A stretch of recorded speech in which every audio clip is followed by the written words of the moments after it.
This episode of the Cult Popture podcast was brought to you by our Patreon. If you want to tell us which films we should watch, get up to 2 extra exclusive podcasts a month, give us something to talk about in the post-credit scene at the end of each episode, or join us for our monthly movie club Zoom call where we discuss a film together, then please consider joining the cult and donating at www.patreon.com/cultpopture.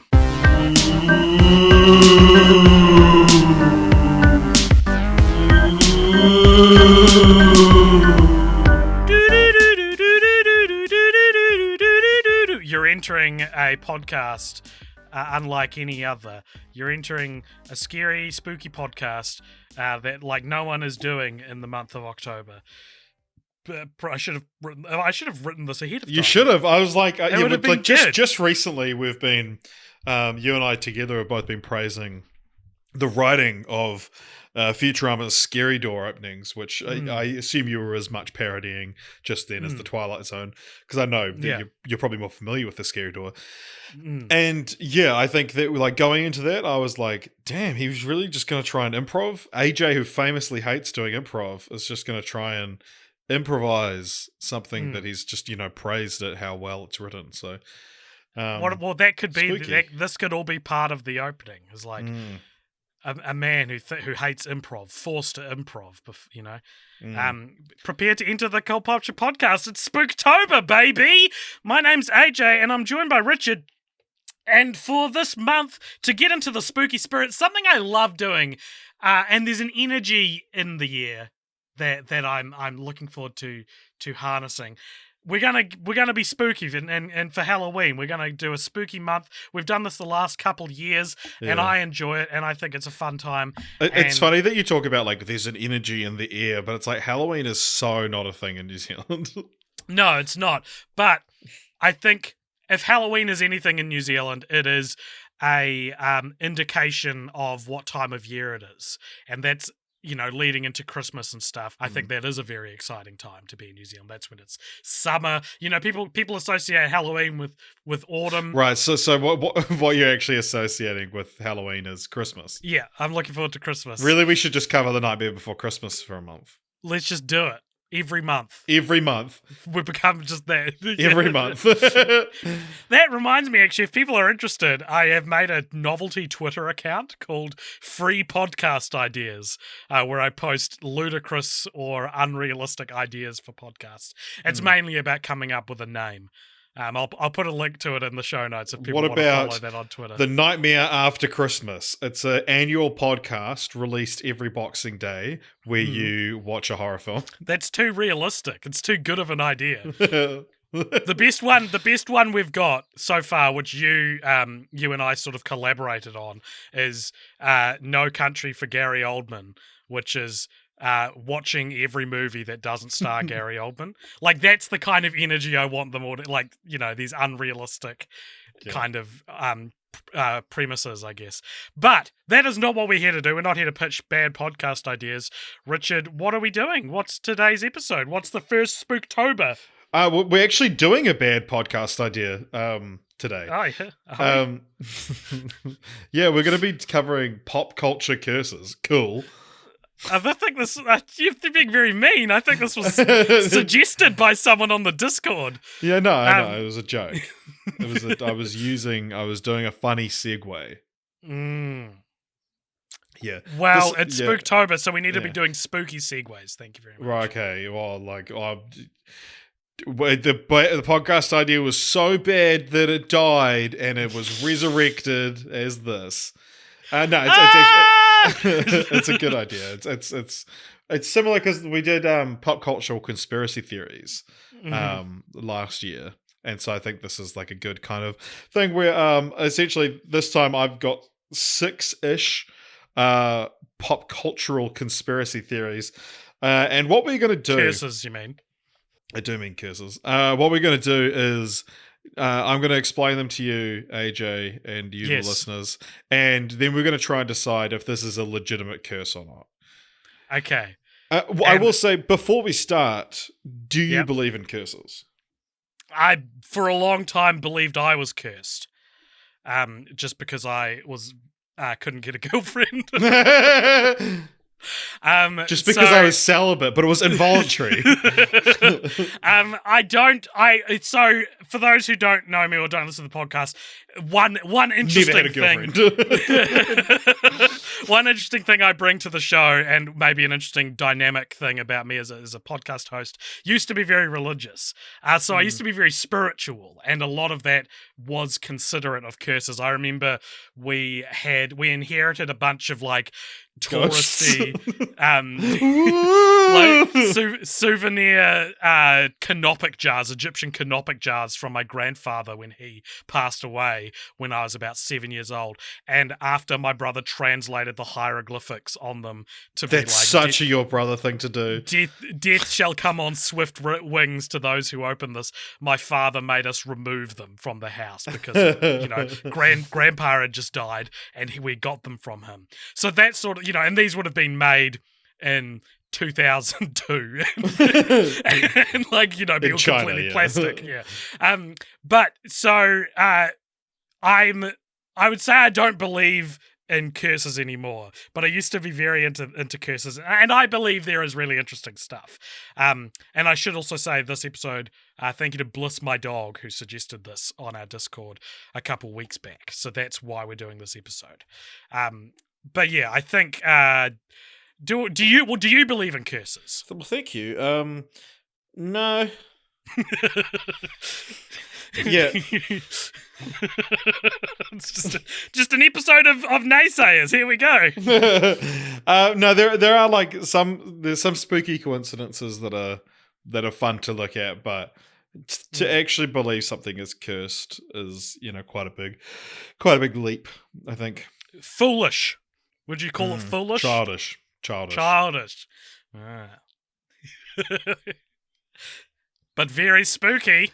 Okay, so the first quote-unquote curse we're going to talk about today is called the Superman curse. I've heard of it. Oh, well then I won't. In fact, I suggested it. No, please. I actually don't know that much about it. No, you're clearly the expert, Mr. I've heard of it. No, tell me it. Okay, so the curse is that the Superman has supposedly cast a number, or the Superman curse has cast a number of misfortunes on people involved in the Superman franchise over the decade, from career ruin to death. Oh my god. So George Reeves, who played Superman in the 1950s TV series The Adventures of Superman, was found dead in 1959 of a single gunshot wound to the head. The death was ruled as suicide, but they didn't find his fingerprints on the gun. They never found his fingerprints on the gun. So it's likely murder. But wow, I did not know someone was murdered from who played Superman. And then there's Christopher Reeve, no relation because they actually have different last names.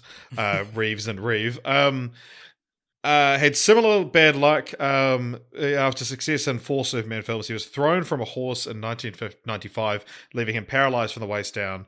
And yeah. He passed away in what, 2000? Yes, but he lived a pretty fulfilling life after after his accident.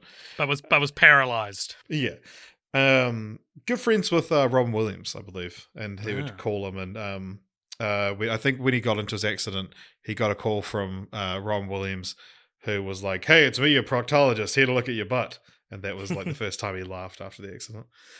Those are the two kind of most famous ones. I love whenever something in history is referred to as a curse, you're like, oh, that's fascinating. You dig a little deep. It's like two examples back it up. But also like the other things, like a link to it are like Dean Cain had a really bad career after Lois and Clark. Ooh, which he definitely wasn't sabotaged by himself. Yeah.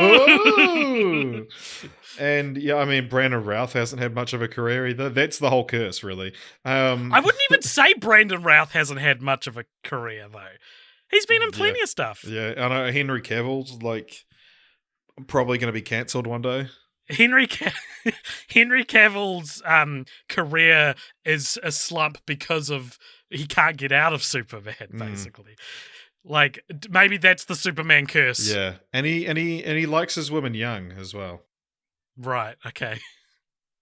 I don't know anything about Nothing illegal. It's worth pointing out, but yeah, he's dated a few under 20-year-olds, I think. I don't know if that's attributable to a curse, though. I think that's both true of many actors and also his own doing. Yeah. Damn the Superman curse that's made me so attracted to 19-year-olds. That's what I love about the Superman curse. I get older. Yeah, so correct.com attributes this. It might be that it was the curse was from Jerry Siegel and Joe Shuster, who created Superman, but they were completely screwed out of the royalties due to being under contract to DC Comics. Yes, famously. Then, 1975, they were finally begrudgingly awarded a yearly pension from Warner, DC's parent company, who wanted to avoid bad publicity just before the release of the first film. But apparently, the $35,000 a year they paid out wasn't enough to offset the curse. No, definitely so it actually, almost predates the curse. It also just has a fun little tenuous link to the curse. According to inside sources, in 1963, John F. Kennedy's staff approved of a Superman story in which the hero touts the president's physical fitness initiatives, scheduled to be published on April 1964. On November 22nd, however, Kennedy was shot and killed.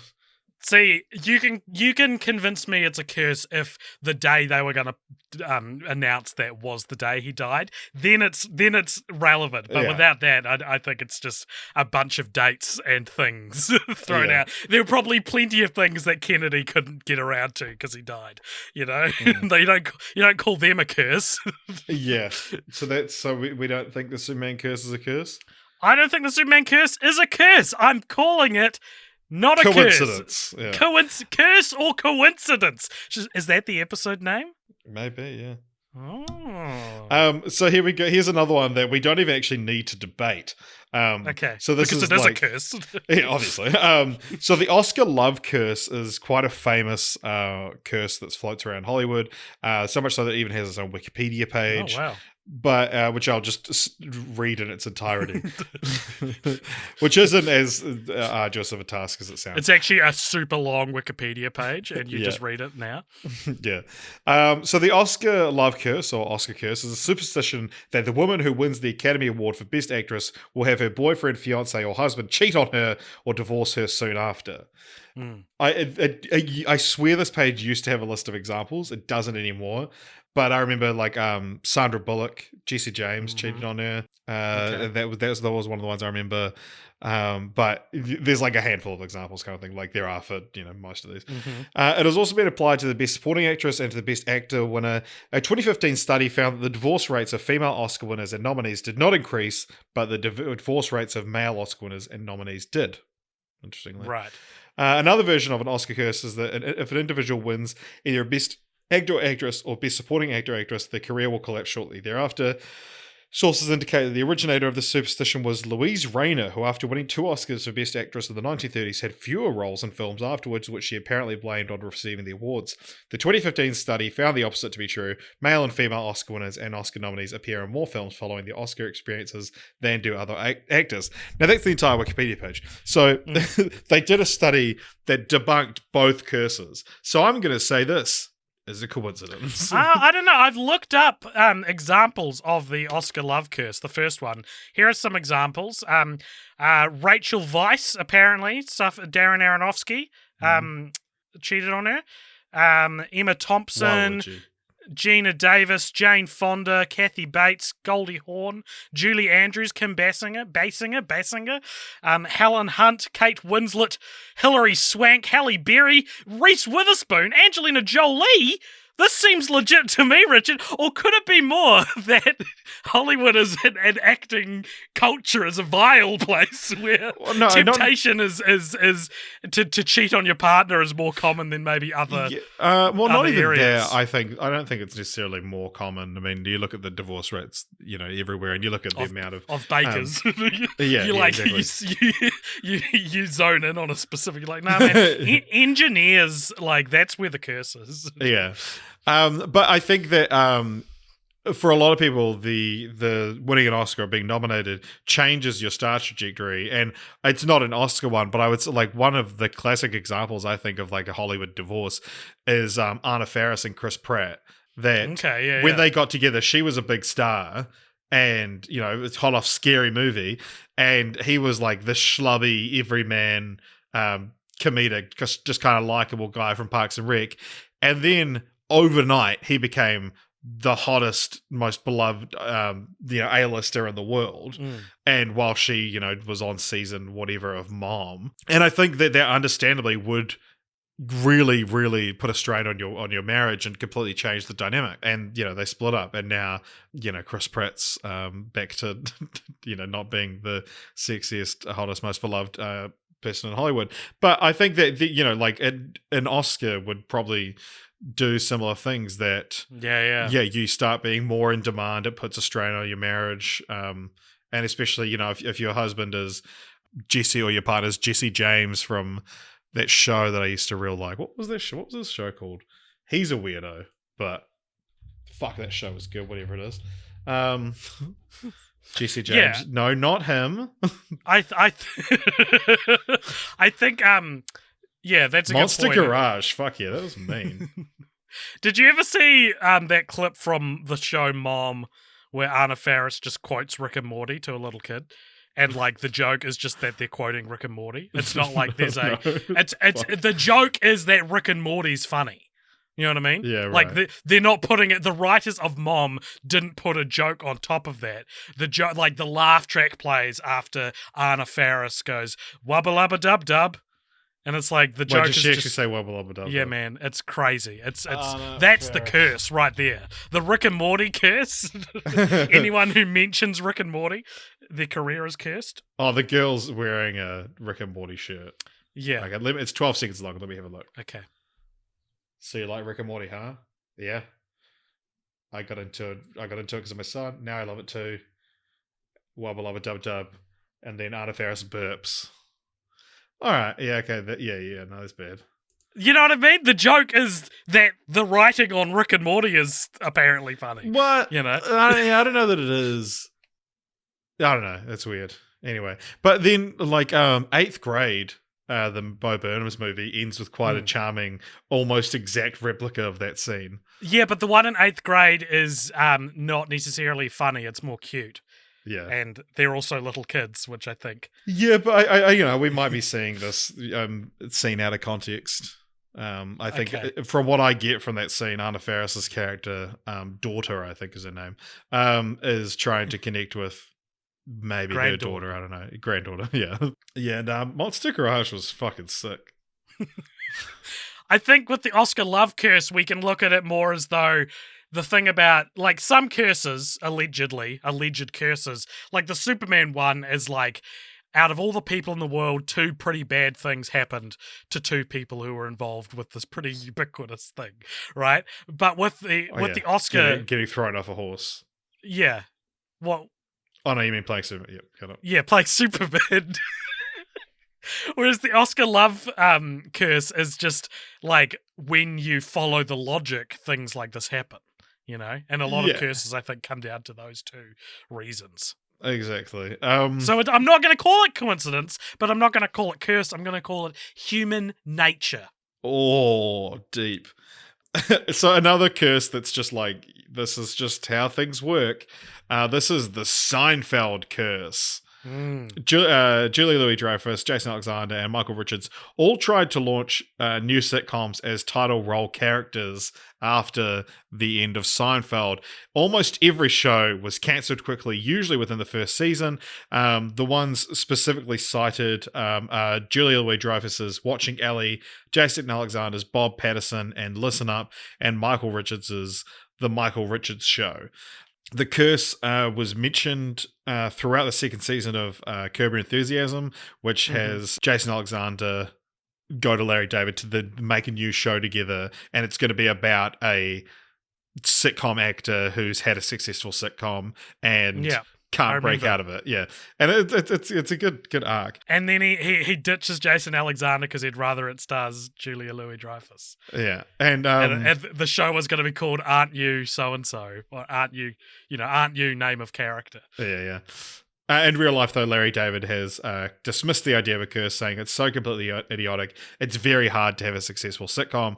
But then, of course, Julia Louis-Dreyfus had The New Adventures of Old Christine, which she won a Primetime Emmy Award for, leading many to believe that she'd broken the curse. In her acceptance speech, she said, "I'm not somebody who really believes in curses, but curse this, baby." It made enough episodes to air in syndication for several years, something that none of the other shows did. Her Saturday Night Live episode she hosted referenced the curse. And then the curse finally struck when after 5 seasons, ratings declined and it was cancelled. The curse strikes again! But then she went on to win 6 further Emmys for playing Selena Meyer in Veep. Yeah, Veep. Like, that's... I haven't seen it, but from my understanding, it's probably one of the better sitcoms of recent years. And so, like, that's just not a coincidence, a curse, or a human nature. That's just not a thing. Well, I think that what Larry David said is that, like, dozens of shows fail every year. You just were paying attention to these ones because they starred an actor you liked. You could also attribute the failure of B-Movie to this curse as well, I think. I would attribute the failure of B-Movie to the fact that it is a bad idea for a movie. Yeah.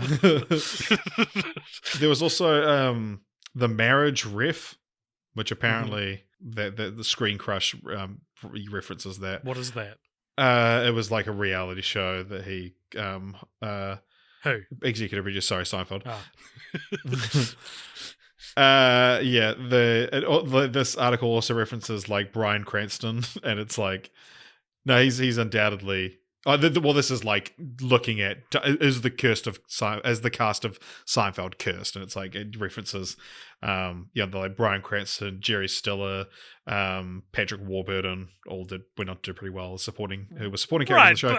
But I think not to defend the curse, but I think it's reasonable to put the parameters on it around the four definitive main characters. But I think that there's I can't remember the name of the YouTube channel now, but there's this guy who does like looking at kind of forgotten failures and stuff. And he did one on the Michael Richards show, and I think on that Bob Patterson show, where Jason Alexander plays a narcissistic but wildly insecure self-help guru, which is a great idea for a series.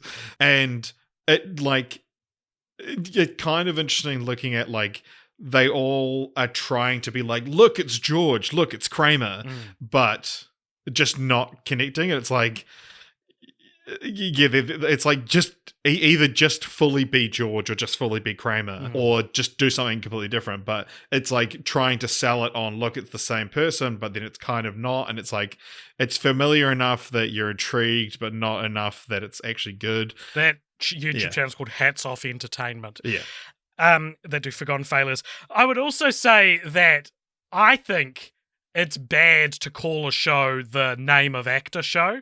I don't think that format works anymore. And yes, not like since Bob Newhart. Yeah, but even that he played Bob Newhart in it. Like, well, I'm just saying, that's probably the last one that was really successful. The Michael J. Fox show, which was about Michael J. Fox played a news anchor who has to quit because he gets Parkinson's. And when that was announced, I was like, what a great idea for a Michael J. Fox project. Like one where the character has Parkinson's and it's justified by the story and that's what it's about. And they called it the Michael J. Fox show, and it got cancelled after one season. And I just feel like that was part of it. I didn't want to watch a show with such an unimaginative name. Yeah. For the record, for a couple of things there.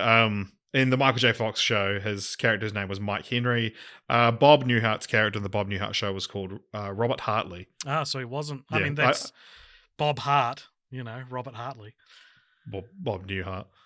Yeah, I know. But yeah. But I and there was also like the Mary Tyler Moore show, but there was like there was a sitcom. These are old shows, though. That's what I'm saying is I don't think this works anymore. Yeah. But it's interesting. Yeah, a lot of these ones they're not they're not the name. They're not actually their character's name, which is weird. But yeah, I watched the first couple episodes of the Michael J. Fox show because I was very intrigued by the idea, and his wife was played by Betsy Brandt from Hank's wife from Breaking Bad. Nice. Well, okay. What do you think? Are we calling this one a curse or a coincidence? No, I don't think this is a curse. I think this is how these things work.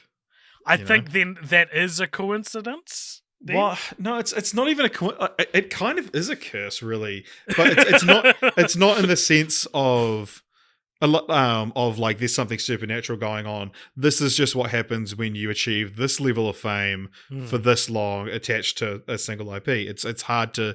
It's just being typecast. Really, is what it is. So it's not. So we've had one coincidence, one human nature, and one typecasting. Yeah, well, one, yes, like they're cursed by the fame of Seinfeld, but not in a supernatural way. All right, let's call it a curse, just so it can get on the board. That's so funny that the Seinfeld curse is real. Well, I think we're changing the definition of what a curse is in order to score it points.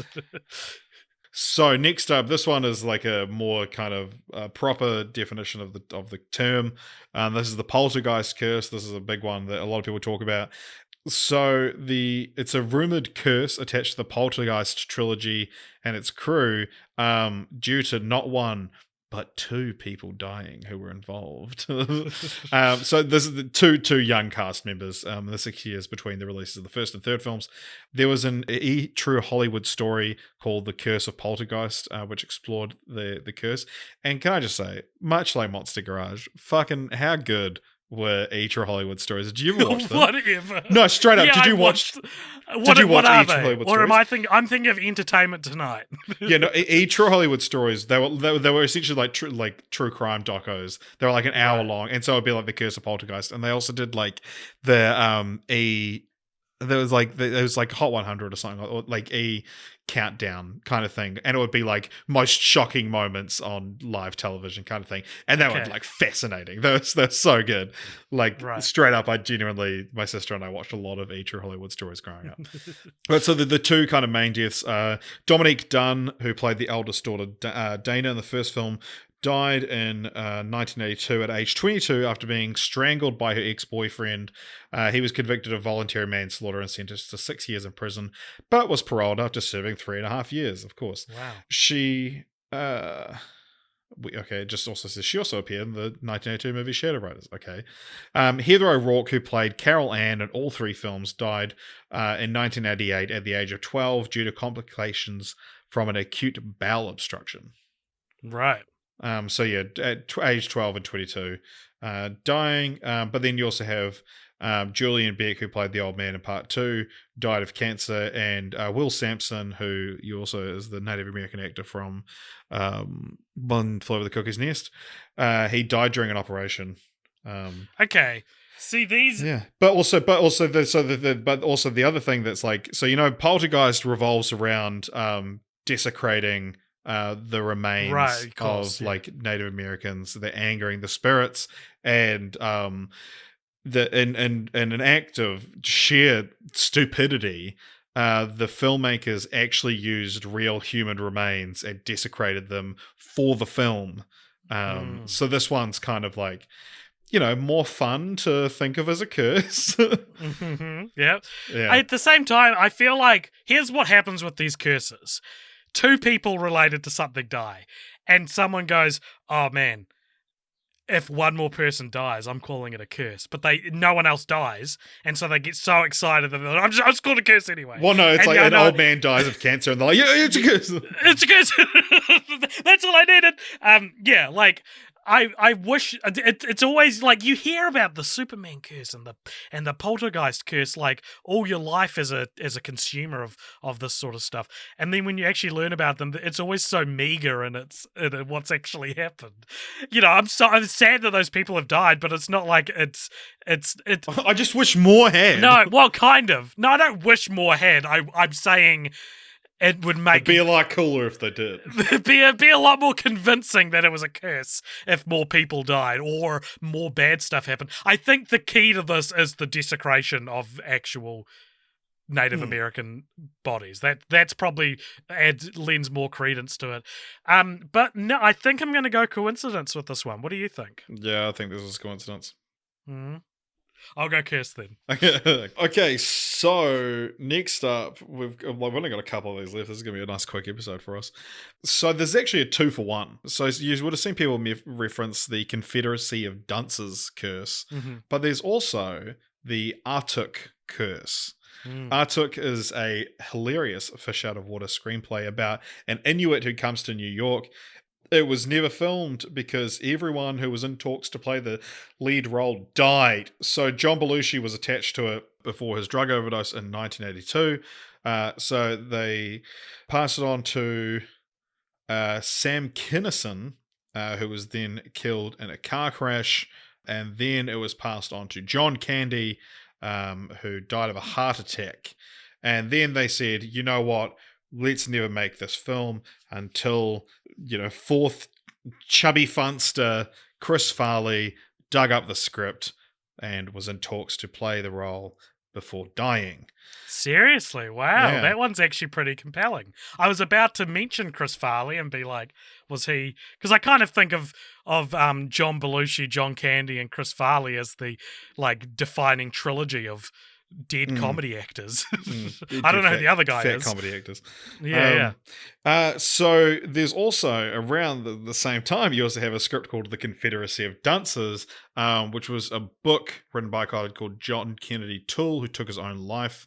And then, so either he died before the book was published, and then his mum dedicated her life to making sure that the Confederacy of Dunces would be published. And then it won the Pulitzer Prize in 1981, interestingly, for just what is apparently a very funny book. With a name like Confederacy of Dunces, I should hope so. It sounds like a real old-timey insult for a pack of idiots. Yeah, a pack of dumb shits. What is this? Some kind of Confederacy of Dunces? Yeah. So in 1982, Harold Ramis was signed on to make it, starring... And he died in 2014! Yeah. John Belushi was going to star as Ignatius, who's the main character, and Richard Pryor was in talks to play Burma Jones. And then they both passed away. Just days before he was due to actually officially sign the contract, apparently. And then after that, they considered John Candy. So Harold Ramis left the project after John Belushi died. And then it was Maddie Walker who was tasked with adapting the novel. And John Candy actually passed on the role, and then Walker had to, in her own words, have lunch with every fat actor in Hollywood. A few other things went on. John Waters tried to make the film, going to star Divine as Ignatius, who also passed away. Then Scott Kramer took over. Stephen Fry was brought in to write the screenplay. He talked with Robbie Coltrane about adapting the book. Neither of them had died, so it's a curse. Chris Farley was then offered the lead role. He was killed before he could accept. Well, he died. He was the one. He was because the Confederacy of Dunces was quite an active thing, and it was his name was floating around for a long time, but it's kind of unsure whether or not he actually... there was a dispute of the rights going on at the time. Right. So Belushi, Candy, and Farley had all died prematurely. But then in the early 2000s, 2004, they actually did a reading of the script with Will Ferrell as Ignatius, Lily Tomlin as his mother Irene, and Mos Def as Burma Jones. It was going to be directed by David Gordon Green. And there was another argument over rights. Then 2008, he said that Will Ferrell said that Jack Black had maybe been attached at some point. And then in 2012, Zach Galifianakis was cast in an adaptation set to be directed by James Bobin, who instead decided to direct Muppets Most Wanted. I do remember the Galifianakis one going into production. And then Steven Soderbergh was going to do it at one point as well. And in 2015, Nick Offerman starred in a production staged on Broadway, a theatre production, and that's the only successful adaptation of the book in any medium to date. Wow. And Steven Soderbergh has said that he I'm not prone to superstition, but that project has got bad mojo on it. Okay, I've got a few thoughts on this before we declare whether or not it's a curse or a coincidence or some other third thing. One is that what it's lacking is a reason. The thing about same could be said for the Superman curse, that like what makes the Poltergeist curse so compelling is that there is a cursey reason why it could happen. Well, the Superman curse, the first time I read it, it was like the people who play the strongest man in the world are destined to wind up, and it's like laughing in the face of God. A man can fly, can he? Oh, actually, the Schuster and what are their names? Them being screwed over could be a reason true. for the curse. But with this and the Inuit one, it's like what is the sacred cow that's being tipped in order for this to create a curse? I don't really understand why there would be a curse on either of those productions. Yeah. And another thing is, I think what this actually is that there was a time in Hollywood where Belushi, Candy, and Farley all would have orbited several projects, and these will be the ones you heard about because they all fit the same basic description of a chubby to fat comedy male actor. And then all three, the real coincidence is all three of them died, because none of them died because they were overweight or complications related to... Well, John Candy died of a heart attack. Oh, did he? Okay, so 1 out of 3, though. And I wouldn't even say John Belushi is, of a weight that you would be concerned. Well, not these days. Yeah. Yeah. And so what really is that these are two projects which had a trio of actors circling it who all fit the same description, and they all died. That's where the coincidence is. And so people go, oh, these projects are cursed because they went from one to the next to the other. I'm sure there were several projects which considered all three actors for a role, that we just don't know about. I do also just want to take this time to point out that I am well aware of the curse surrounding Terry Gilliam's film, The Man Who Killed Don Quixote. However, my God, there is a lot to it. Like there's too many coincidences, and the history is far too long. I like trying to find just a concise list of like this happened, then this happened. It's like it's insane, and also didn't have the time to. It came out, yeah, and it came out. That movie got made. Yeah, and apparently wasn't great, so that's the curse, But no, like that famously was in development hell for like 29 years. And there was a what was supposed to be a making of documentary made about it called like Lost at La Mancha, I think it's called. That was supposed to be like a behind the scenes documentary about the making of The Man Who Killed Don Quixote after it had been, development hell for fucking what would have been like 13 years at that point. And then the movie still didn't come out. So the documentary came out, and then the movie didn't come out for another 16 years. And then I think they made a sequel to Lost in La Mancha, to give the remaining years. But yeah, that feels like a cursed production where it's just like, it's just a fucking bad luck. Yeah.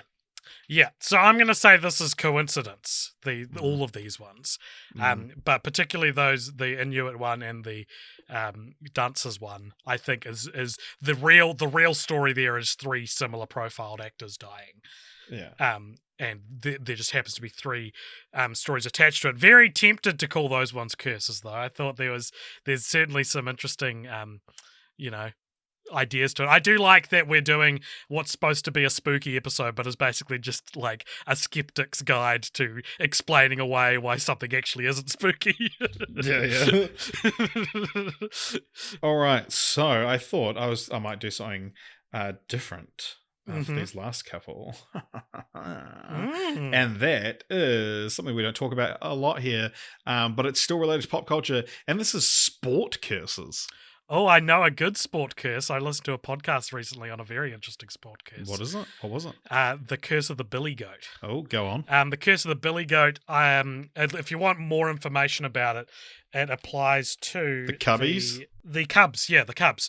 So the Curse of the Billy Goat was a curse placed upon the Cubs, the Chicago Cubs, where 100 years ago, someone disrespected a billy goat that belonged to some crazy old man, and he cursed them, and so the Cubs didn't win the World Series until like they had like an 80-year dry streak or something like that. Might have been more than that, but yeah, it was so they finally won in, was it 2016? 2016, and 1945 to 2016, 71 years. And there's a joke in because it's like, you know, the Cubs will never win a World Series. There's the joke in Back to the Future Part 2 where they're like, yeah, the Cubs just won the World Series. I wish I could go back in time, put some money on the Cubbies. And he's like, wait, and that incites the plot.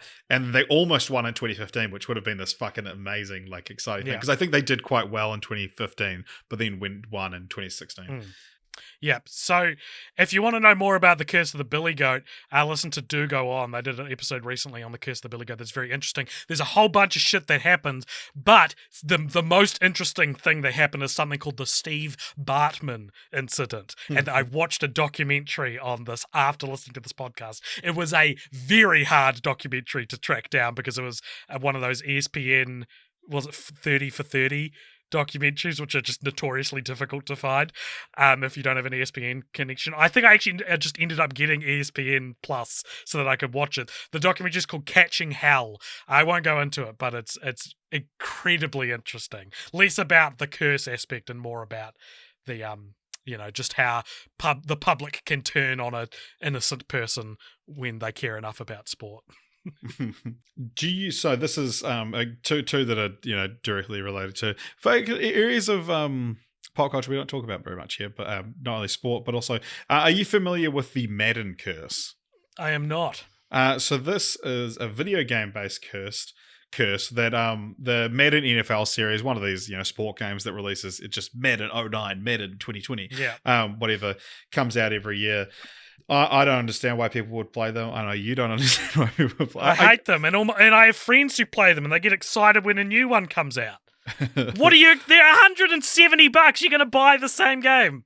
I don't get it. But so there's a curse that every player who appears on the Madden cover is then doomed to like be out for the season in some horrific injury or just generally playing terribly. Yeah. I've got a list if you want to go through what happened to everyone. So 99, you had Garrison Hurst from the San Francisco 49ers. He was the first one to appear on the cover.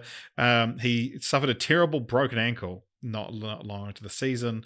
So it's mean like a lot of them, it's like because, you know, it comes out the year before for like that year, so it's like they actually end up missing most of the season that they're the for which they're named after. Yeah. So it's like the game is then misrepresenting what that year would have been like for that team. Exactly. Yeah. Then Barry Sanders from the Detroit Lions was on Madden 2000. He announces retirement. There you go. Okay. 2001, Eddie George. A rare bobbled pass by George late in the fourth quarter of a playoff. Blah, blah, blah. He fumbled a pass and they lost. Dante Culpepper from the Minnesota Vikings suffered a knee injury. That was from 2002. 2003, you had Marshall Faulk from the St. Louis Rams. What happened to him? It was the first season he was unable to rush for more than 1,000 yards. He missed the entire, and then a few years later, he missed the entire season due to injury on his knee. Michael Vick, he just a short time after it was announced he would be the cover athlete, he fractured his right fibula during a preseason game, and he missed the first 11 seasons of the game. Following year, Ray Lewis, he didn't record a single interception in the 2004 season, the first time it ever happened in his career. The following year, 2006, he had Donovan McNabb from the Philadelphia Eagles, who had a groin injury and derailed his season completely. The following year, 2007, you had Sean Alexander. He got a broken foot in week 3 of the season. 2008, you had Vince Young.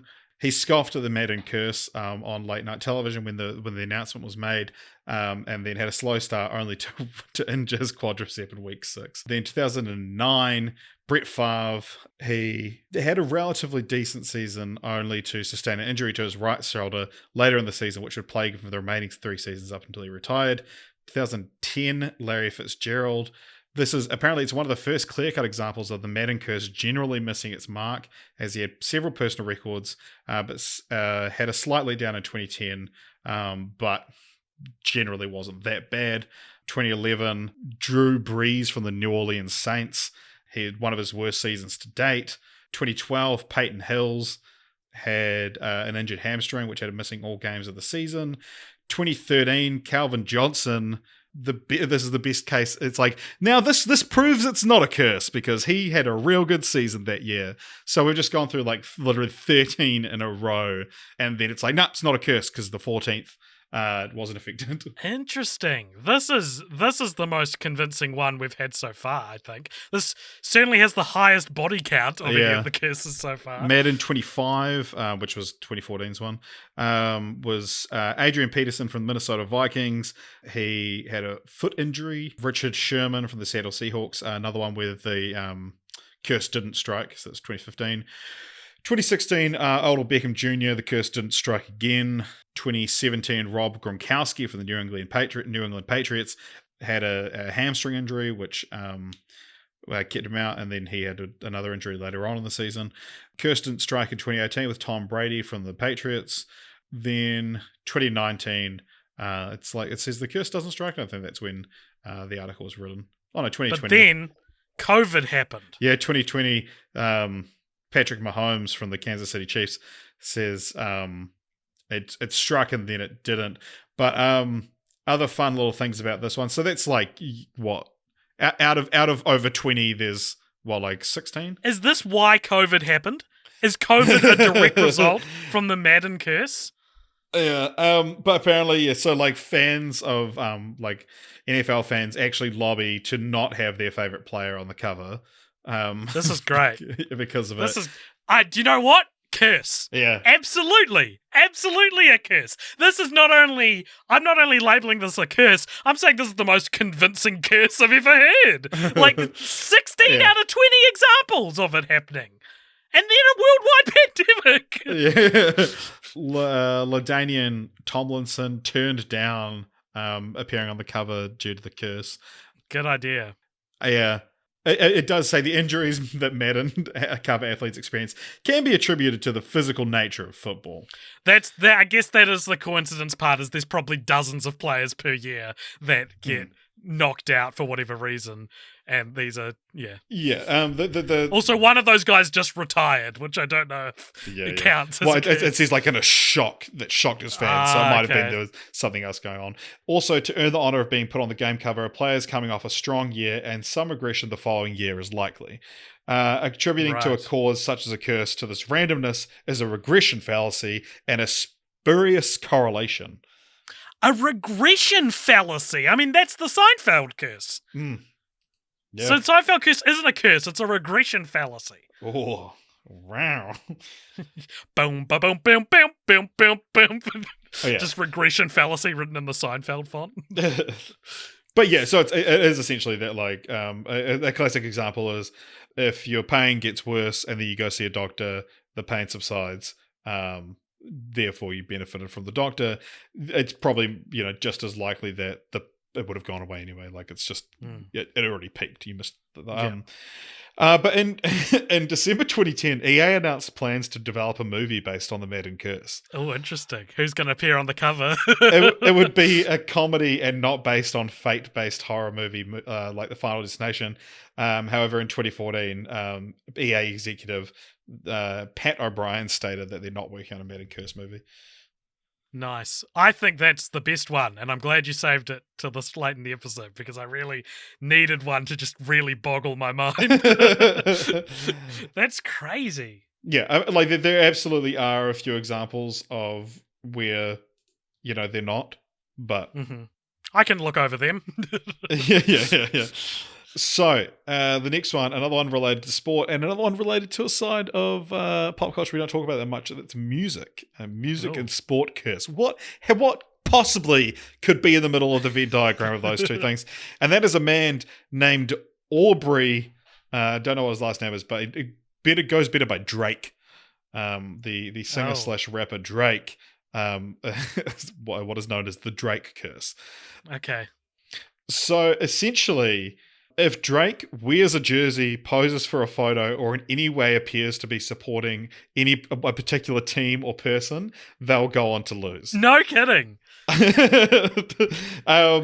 So some examples. Look out, Drake... Millie Bobby Brown's career then. Yeah, whoa. Feel bad about making that joke. Yeah. So Levine Kurzawa from the French football giant Paris Saint-Germain posed for a photo with Drake and then lost their next match 5-1. It was their worst defeat in nearly 2 decades. Conor McGregor lost his fight to Khabib Nurmagomedov after he took a photo with Drake.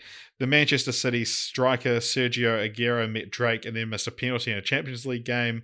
The latest victim at the time of writing this article, which is a couple of years old, was Anthony Joshua, who was now the former heavyweight champion boxer. Going into his last fight, he was the overwhelming favorite. His opponent, Andy Ruiz Jr., was an 11-1 underdog, and Joshua was an undefeated superstar. So confident was Joshua that before the fight, he tweeted a photo of himself with Drake, along with the caption, "About to break the curse."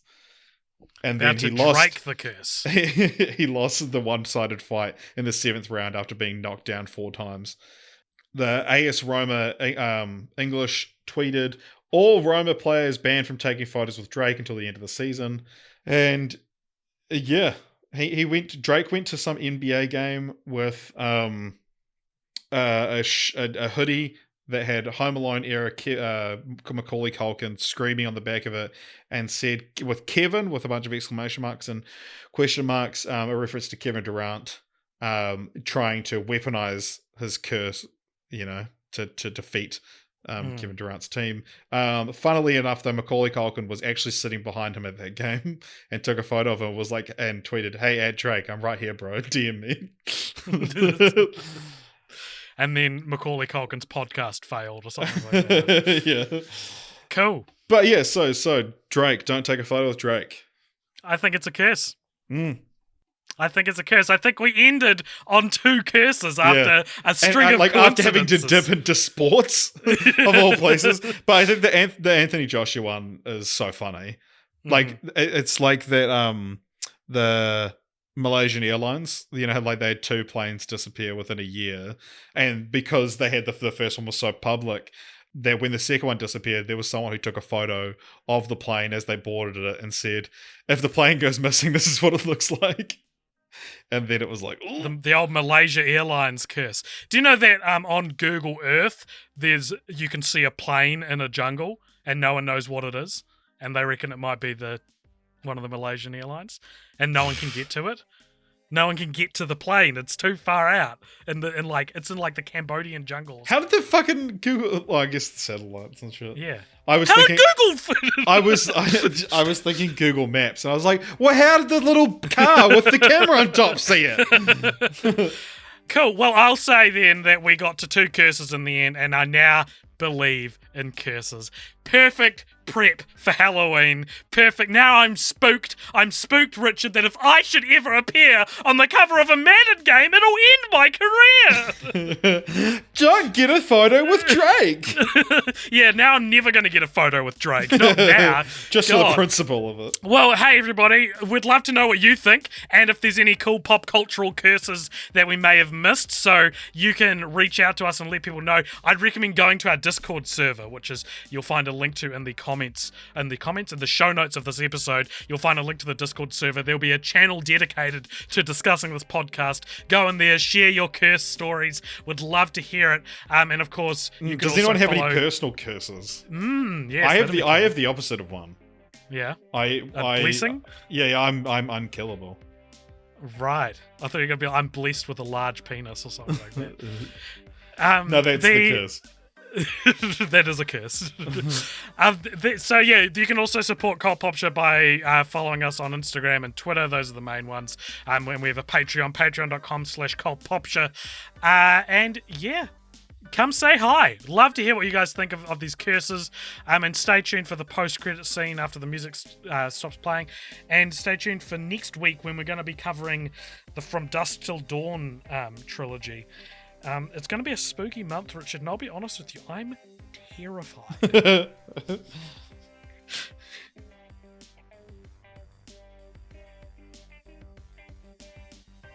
All right, welcome along, everybody, to the post-credits scene. This is, of course, a segment at the end of each episode where if you donate $5 or more over at patreon.com/cultpopture, you get to give us something to talk about. And this, the post-credits scene. Richard, what is it and who's it from?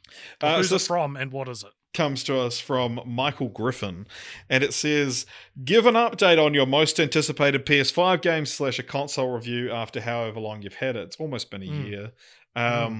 And fun fact, I actually just bought an Xbox Series S like an hour or two ago. Couldn't be a more condemning review of the PlayStation. No, it's not. I've been wanting to buy. I've wanted to have one for a while, so now I've got the 3 main current gen consoles as well, because I also have a Switch just got off me for my birthday this year.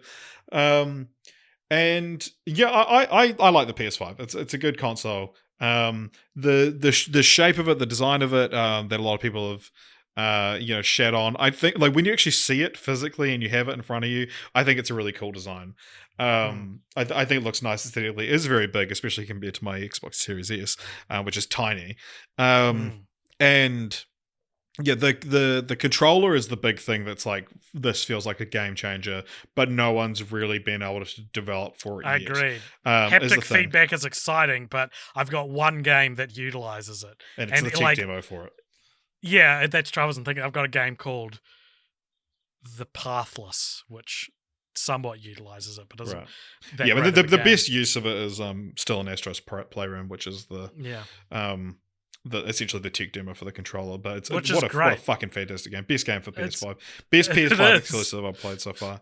Ratchet & Clank's supposed to be good. I've only played a little bit though. I've played it. It doesn't utilize the haptic feedback in any significant way. But in terms of an update on the most anticipated games we talked about, there was the Spider-Man Miles Morales. I really liked. I didn't finish. Platinum to that. I started playing it and was like, I've played this before. This is just the first one, and then didn't finish it. I mean, like, I thought it was fantastic. I'm actually because I bought the version that has the code for the remastered PS5 version of the original, so I'll probably download it at some point because I go around to it. I got Sackboy: A Big Adventure, but I always forget that I got it. This was one of those like, Richard, you have to say something that you want for Christmas, and I'm like, just give me the Sackboy game. Yeah. Whatever. It annoys me because it should have been called Sackboy: A Little Big Adventure, and I'll never play it because it didn't call itself that. I played Oddworld Soulstorm. That was the game I said I was looking forward to.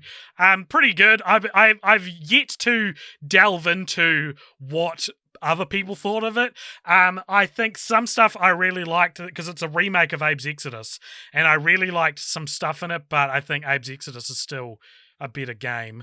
Or at least more interesting game. The Soulstorm lacked a lot of the variety of environments and creatures that I'm used to exploring in Oddworld games. It felt way more about being story driven, but then the story was also kind of unclear in parts, and I remember it ends on a cliffhanger, and after it ended I was like, I'd rather the thing you're cliffhanging was just the final level of the game. Right. You know, like it actually feels more like you haven't ended a story as opposed to I'm excited for the game which will come out maybe in another 7 years, you know. Yeah. So it was really fun and really good in some parts, and it certainly won me over because I was very grizzly about it when I first started playing it. There's one part in it which took me 3 days to do.